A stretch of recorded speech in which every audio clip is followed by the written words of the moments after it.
Assalamualaikum warahmatullahi wabarakatuh. Sahabat kisah yang dirahmati Allah, kali ini izinkan saya berbagi sebuah cerita yang sungguh menggugah jiwa. Cerita tentang seorang perempuan tua sederhana yang hidupnya tampak biasa-biasa saja, namun menyimpan keteladanan luar biasa di balik kesederhanaannya. Namanya Mbah Jum, begitu masyarakat di kampungnya memanggil beliau. Tak banyak yang tahu nama aslinya, sebab bagi semua orang, panggilan itu sudah cukup mewakili rasa hormat dan kasih. Sosoknya mungkin tampak rapuh, tubuhnya kecil, langkahnya lambat, penglihatannya telah hilang sepenuhnya. Namun di balik keterbatasan itu, tersimpan hati yang begitu luas, keyakinan yang tak tergoyahkan, dan amal yang membuat bahkan para bidadari surga pun ingin menukar tempat dengannya. Kisah tentang Mbah Jum pertama kali dituturkan oleh Irene Rajiman lewat sebuah unggahan di media sosial. 5 tahun silam, Irene berkunjung ke sebuah desa kecil di daerah Kasihan, Bantul, Yogyakarta. Desa itu sunyi dan teduh, dipenuhi pepohonan, aroma tanah basah, dan suara ayam jantan di pagi hari. Di sanalah ia pertama kali berjumpa dengan sosok yang kemudian mengubah cara pandangnya tentang hidup, rezeki, dan keikhlasan. Mbah Jum, menurut warga sekitar, adalah penjual tempe keliling di pasar desa. Setiap pagi buta, sebelum matahari benar-benar menampakkan diri, ia telah siap berangkat. Ia tidak berjalan sendiri, cucunya yang masih muda selalu memboncengkannya dengan sepeda motor butut menuju pasar. Begitu tiba di pasar, di antara riuh pedagang yang menata barang dagangan, Mbah Jum duduk di sudut kecil beralaskan tikar lusuh. Di depannya, beberapa bungkus tempe berjejer rapi di dalam tampah bambu. Sementara pedagang lain sibuk menawarkan dagangan, menghitung uang, atau bergosip, Mbah Jum justru melantunkan sholawat dengan lembut, lirih, dan penuh ketenangan. Suaranya mungkin pelan, namun cukup untuk membuat hati siapapun yang mendengarnya bergetar. Cucunya lalu pamit, meninggalkan sang nenek untuk bekerja sebagai kuli panggul di pasar itu juga. 2 jam kemudian, ketika matahari sudah mulai meninggi dan aroma gorengan menyeruak di udara, cucunya kembali hanya untuk mendapati dagangan Simbah sudah ludes terjual. Setiap hari begitu, tak pernah tersisa, tak pernah ada keluhan. Sebelum pulang, Mbah Jum selalu meminta cucunya menghitung uang hasil penjualan. Kadang jumlahnya 40.000, kadang 50.000. Tapi tak jarang pula lebih dari itu.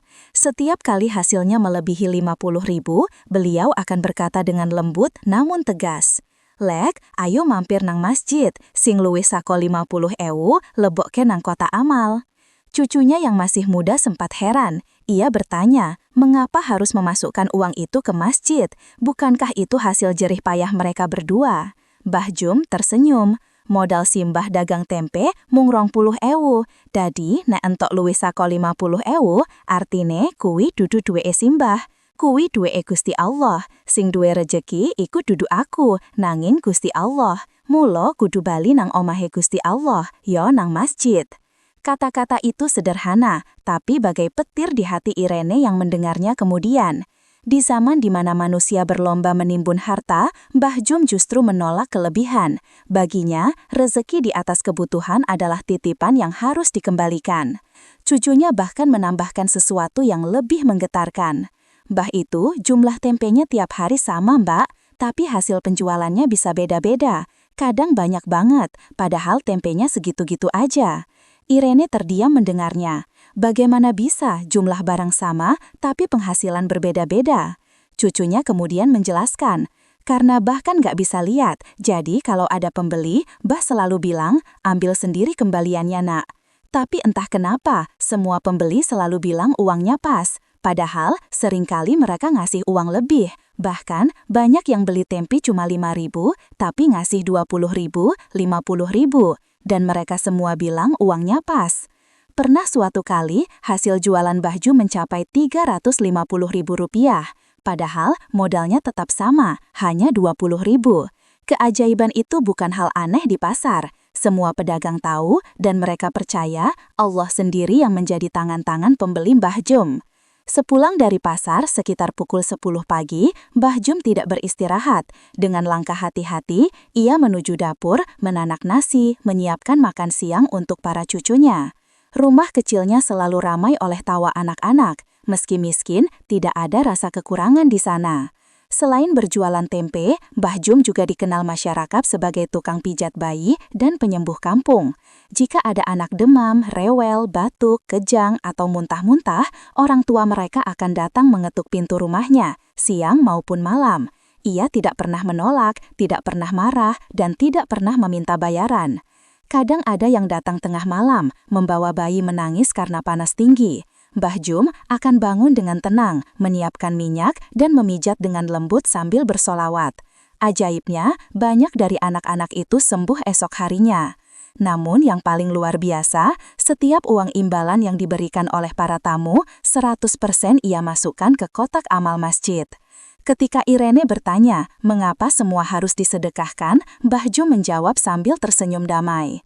Kulo niki sakjane boten pinter mijet, nek wonten sing seger waras merga dipijet kalih kulo, niku sanes kulo sing damel seger waras, niku kersane Gusti Allah. Lah dados, tose bayare boten kalih kulo, nanging kalih Gusti Allah. Artinya, saya ini sebenarnya tidak pandai memijat. Kalau ada yang sembuh setelah saya pijat, itu bukan karena saya, tapi karena Gusti Allah. Maka bayarnya bukan untuk saya, tapi untuk Gusti Allah. Betapa dalam maknanya, ia menolak mengklaim kuasa atas kesembuhan yang datang. Dalam pandangan Mbah Jum, dirinya hanyalah perantara, tangan kecil yang dipinjam Tuhan untuk menyalurkan kasih sayangnya kepada sesama. Mbah Jum tinggal di sebuah rumah sederhana dari papan kayu dan anyaman bambu. Dindingnya berlubang di beberapa sisi, lantainya tanah, dan perabotan di dalamnya seadanya. Namun siapapun yang masuk ke sana akan merasakan ketenangan yang tak bisa dijelaskan. Beliau tinggal bersama 5 orang cucu. Hanya satu yang benar-benar cucu kandung, seorang pemuda berusia sekitar 20 tahun yang setiap pagi mengantarnya ke pasar. 4 lainnya adalah anak-anak yatim piatu tetangga yang rumahnya terbakar beberapa tahun lalu. Mereka kehilangan segalanya, termasuk orang tua mereka. Tanpa pikir panjang, Mbah Jum menampung keempat anak itu. Anak yatim itu titipan Gusti Allah, katanya suatu kali. Selagi saya bisa kasih makan, kasih tempat tidur, saya rawat. Saya juga dulu yatim, saya tahu rasanya.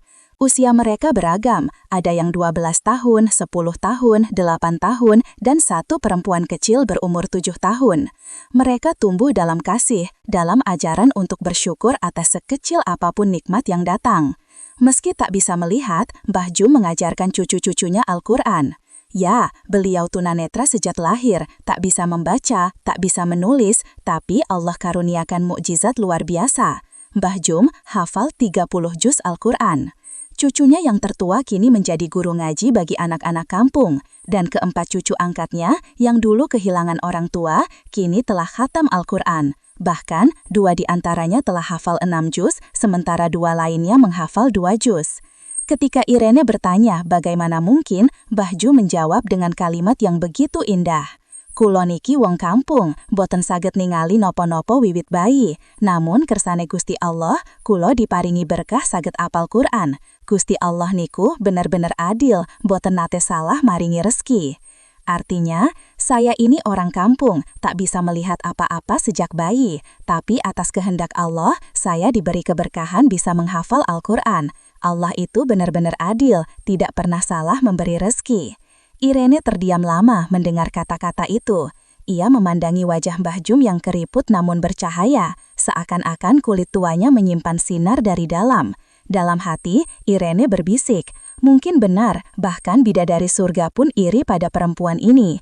Sebab, di dunia ia telah hidup seperti penghuni surga, dengan hati yang bersih, tangan yang memberi, dan jiwa yang hanya bergantung kepada Tuhannya. Mbah Jum tidak memiliki banyak harta, namun ia memiliki kekayaan spiritual yang tak nilainya.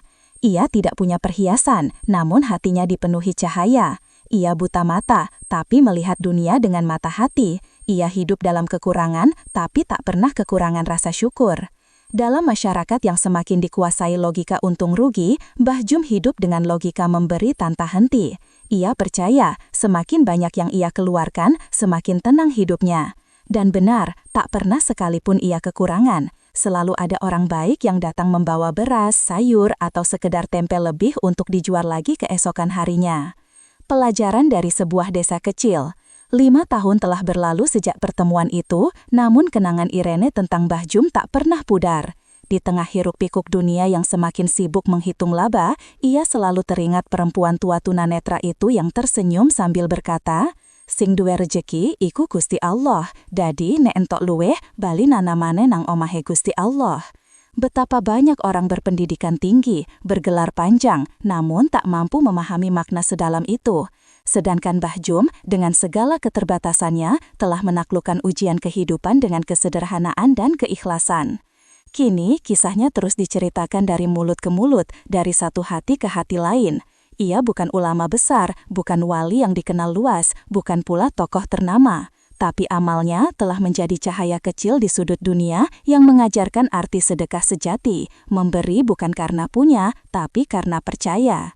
Dan mungkin benar, di surga nanti, ketika para penghuni surga sedang bersuka cita, ada satu sosok perempuan tua berjalan perlahan, membawa cahaya paling lembut.